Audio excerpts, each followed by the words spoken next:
അഹമ്മദാബാദ് വിമാനാപകടത്തിൽ ഒരു മൃതദേഹം കൂടി കണ്ടെത്തി. വിമാനത്തിന്റെ ക്യാബിനകത്ത് കത്തിക്കരിഞ്ഞ നിലയിലായിരുന്നു മൃതദേഹം. അതേസമയം BJ മെഡിക്കൽ കോളേജ് ഹോസ്റ്റലിലെ 4 വിദ്യാർത്ഥികൾ മരിച്ചെന്ന് ജൂനിയർ ഡോക്ടേഴ്സ് അസോസിയേഷൻ അറിയിച്ചു. 20 വിദ്യാർത്ഥികൾക്ക് പരിക്കേറ്റു. ഹോസ്റ്റലിൽ താമസിച്ച ഡോക്ടേഴ്സിന്റെ കുടുംബാംഗങ്ങളായ 4 പേരും അപകടത്തിൽ കൊല്ലപ്പെട്ടു. മെഡിക്കൽ കോളേജ് ഹോസ്റ്റലിൽ നിന്ന് 21 മൃതദേഹങ്ങളാണ് ഇതുവരെ കണ്ടെത്തിയത്. जो 12 जून को जो प्लेन क्रैश की दुर्घटना सिविल हॉस्पिटल में हुए उसके बारे में मैं अभी बताना चाहूँगा कि उसमें 4 मेडिकल स्टूडेंट की दुखद मृत्यु हुई है और उसके अलावा जो रिलेटिव थे सुपर स्पेशलिस्ट के रेसिडेंट डॉक्टर थे उनके रिलेटिव के साथ टोटल डेथ के 9 है और 20 स्टूडेंट को इधर एडमिट किया गया था जिसमें से 11 को डिस्चार्ज कर दिया गया और जो भी स्टूडेंट अंडरगोइंग ट्रीटमेंट है वो अभी स्टेबल है, आउट ऑफ डेंजर। അപകടത്തിൽപ്പെട്ട വിമാനത്തിന്റെ ഭാഗങ്ങൾ കെട്ടിടത്തിന്റെ മുകളിൽ നിന്ന് ഇപ്പോൾ നീക്കുകയാണ്. ക്രെയിൻ ഉപയോഗിച്ചാണ് അവശിഷ്ടങ്ങൾ മാറ്റുന്നത്. വിഷ്ണു സുരേഷ് ഒപ്പം ശ്രീനാഥ് ചന്ദ്രനും വിവരങ്ങൾ നൽകും. വിഷ്ണു, ഇന്ന് ഒരു മൃതദേഹം കൂടി അവിടെ നിന്ന് കണ്ടെത്തിയിട്ടുണ്ട്. അത് ക്യാബിനിൽ കത്തിക്കരിഞ്ഞ നിലയിലായിരുന്നു ആ മൃതദേഹം കണ്ടെത്തിയത് എന്ന വിവരമാണ് അവിടെ നിന്ന് വരുന്നത്. ഇന്നത്തെ മറ്റ് വിശദാംശങ്ങൾ ഈ പകലിൽ ഇതുവരെ എന്തൊക്കെയാണ് ഈ ദുരന്ത ഭൂമിയിൽ നടന്നത്? എന്തൊക്കെ വിവരങ്ങൾ ഈ ഘട്ടത്തിൽ വിഷ്ണുവിന് നൽകാൻ കഴിയും അവിടെ നിന്ന്?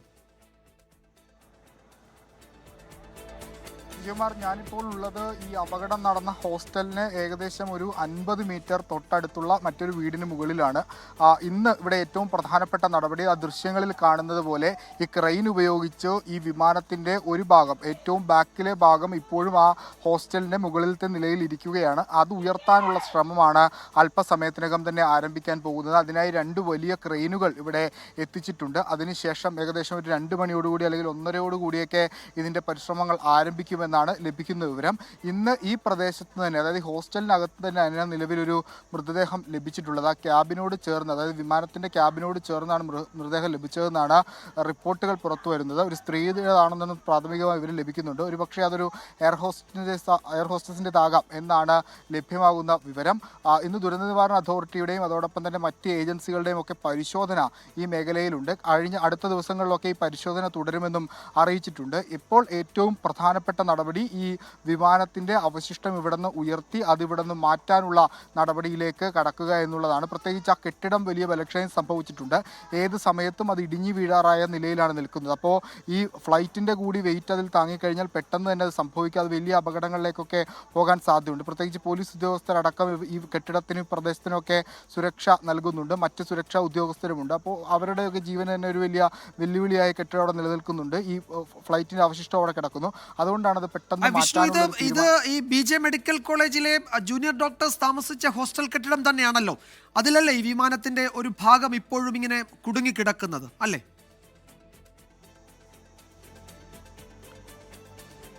വിജയകുമാർ, അതെ, ഈ അപകടം നടന്ന സ്ഥലം, അതായത് അവരുടെ മെസ്സ് എന്നാണ് നമ്മൾ മനസ്സിലാക്കുന്നത്. അവിടെ അവർ ഭക്ഷണം കഴിക്കുന്നതിനിടയിലാണ് ഈ അപകടം സംഭവിച്ചത്. അതിന് ചുറ്റുമായി 2 ഹോസ്റ്റലുകളുണ്ട്. ആ 2 ഹോസ്റ്റലുകൾക്കും ഈ അപകടത്തിന്റെ ആഘാതം ഉണ്ടായിട്ടുണ്ട്. ഇതിന്റെ ഒരു ഭാഗം, അതായത് ഈ വിമാനത്തിന്റെ പിറകുവശം ഈ ഭക്ഷണം കഴിക്കുന്ന ക്യാൻറ്റീനിലെ മുകളിലത്തെ നിലയിൽ പതിഞ്ഞുപോയി. മറ്റൊരു ഭാഗം, അതിന്റെ മുൻവശത്തെ ഭാഗം തൊട്ടടുത്ത കെട്ടിടത്തിലേക്ക് ഇടിച്ചു കയറുകയും അത് നിലത്തേക്ക് വീഴുകയുമായിരുന്നു. ഇപ്പോൾ നമ്മൾ ഈ ദൃശ്യത്തിൽ കാണുന്ന സ്ഥലത്താണ് അപകടമുണ്ടായത്. ആ അപകടത്തിന്റെ വിമാനത്തിന്റെ പകുതി കഷ്ണം ഇപ്പോഴും അവിടെ ഇരിക്കുകയാണ്. അത് അവിടെ നിന്ന് മാറ്റാൻ വേണ്ടിയാണ് ദൃശ്യങ്ങളിൽ കാണുന്ന 2 ക്രെയിൻ ഇപ്പോൾ ഇവിടെ എത്തിച്ചിരിക്കുന്നത്. ആ ക്രെയിൻ അതിനകത്ത് ഘടിപ്പിച്ചിട്ടുണ്ട്, ആ വിമാനത്തിന്റെ അവശിഷ്ടങ്ങളിൽ ഘടിപ്പിച്ചിട്ടുണ്ട്. അത് അല്പസമയത്തിനകം തന്നെ അവിടെ നിന്ന് ഉയർത്തും. അതുമായി ബന്ധപ്പെട്ടുള്ള ഉദ്യോഗസ്ഥരൊക്കെ ഇവിടെ എത്തിയിട്ടുണ്ട്. നിലവിൽ അത് ലഞ്ച് ബ്രേക്കിന്റെ ഭാഗമായി നിർത്തിയിരിക്കുകയാണ്, അവർ പോയിരിക്കുകയാണ്. അതിനുശേഷം വന്ന ശേഷമായിരിക്കും ബാക്കി ഉയർത്തുന്ന നടപടിയിലേക്കൊക്കെ കടക്കുക. അത് ഏറ്റവും പ്രധാനപ്പെട്ട ഒരു കാര്യം കൂടിയാണ്. ഈ വിമാന അപകടവുമായി ബന്ധപ്പെട്ട് വിമാനത്തിന്റെ അവശിഷ്ടങ്ങൾ മാറ്റുക, അത് ശാസ്ത്രീയ പരിശോധനയ്ക്കടക്കം വിധേയമാക്കേണ്ടത് കൂടിയുണ്ട്.